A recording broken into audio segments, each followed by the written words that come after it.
performance? Beaten by a more efficient, probably at this stage, classier side in terms of polish.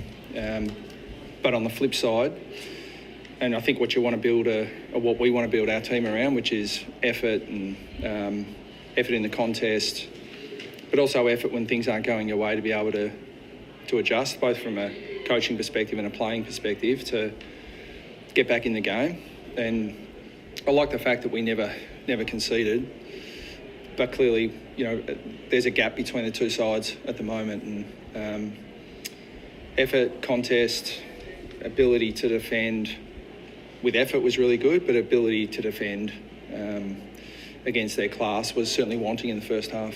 So if you have to distill it down to one theme, do you think it's more glass half full or glass half empty?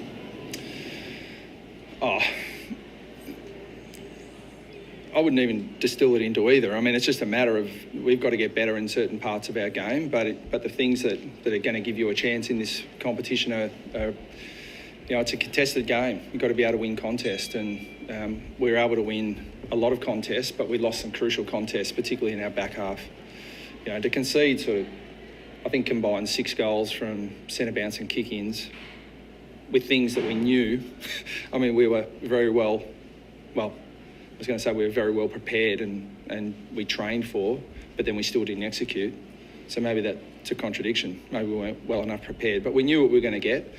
And, to concede 6 goals from things that we planned for and trained for was disappointing, and, that was a big part to the margin, I thought. Past measure, but how much do you think that first quarter comes down to not playing last week versus the team that had?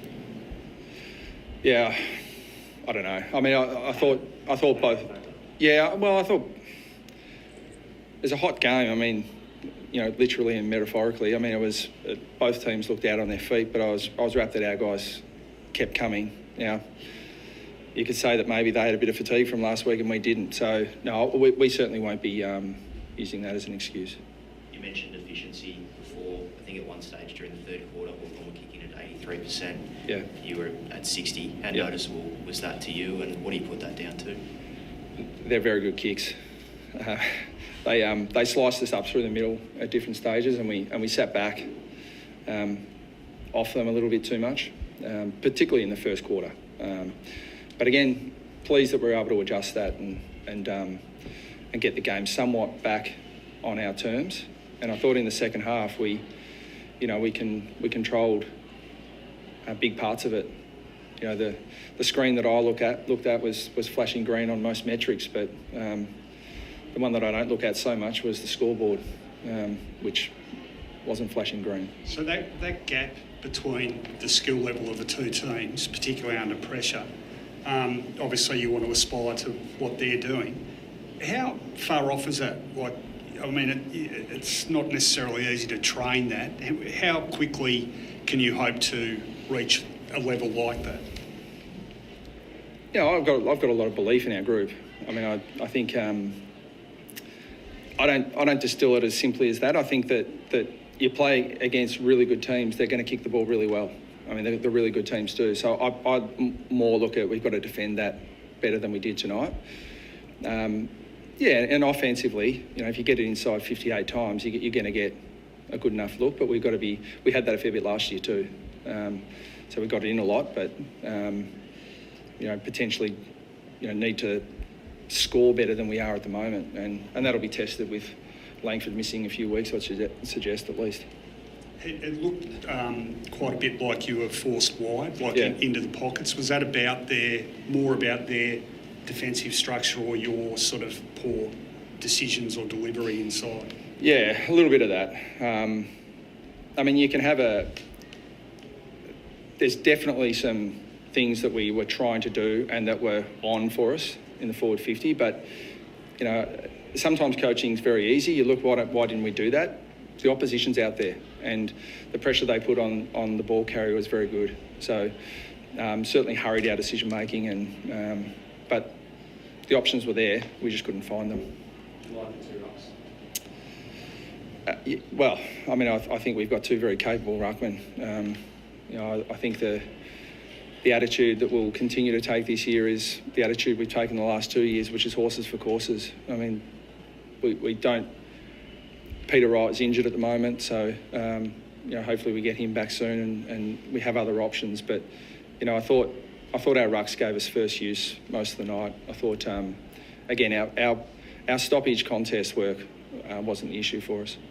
I think Drake was underused as a target at times tonight up forward. You said before he's very difficult to mark against in contests. He brings the ball to ground. Was he ignored a bit? More of him there, sorry? Was he ignored a little bit going forward? No, we kicked it to him a bit, but I mean, clearly, we're not doing our job if we're not doing our best to make sure Barras and Sicily aren't marking it. And I thought we did that. Perkins, Draper did a really good job there. Sam Durham, Mason Redmond, really good job with Will Day. I mean, a lot of things that we planned to do, we executed pretty well.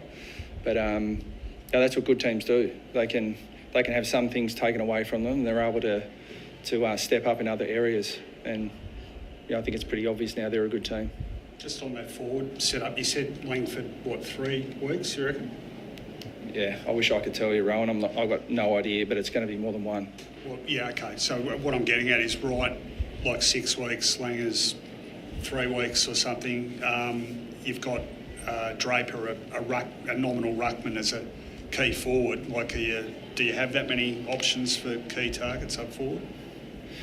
We've got some players that we I think are playing pretty well at VFL level, but the options open to us are either personnel based or they're structure based. So you might have to change your game a little bit. Maybe, yep. But that's what you have to do in this competition. We'll just adjust.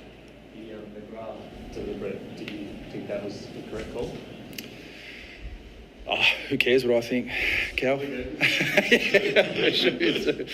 Well,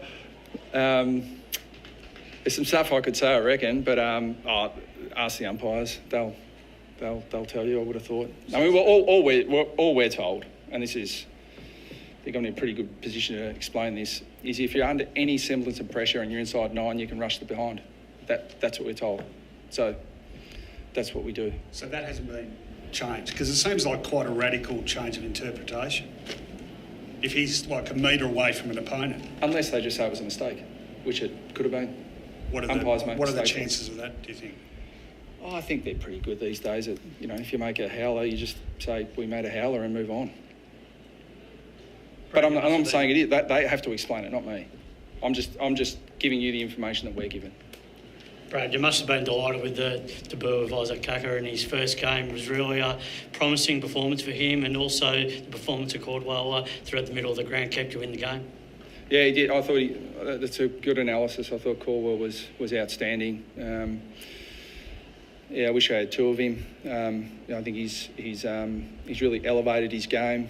He was playing on some good Hawthorn mids, and he really lifted us at various stages. And yeah, it was and great to see Isaac out there. He's he did some really good things.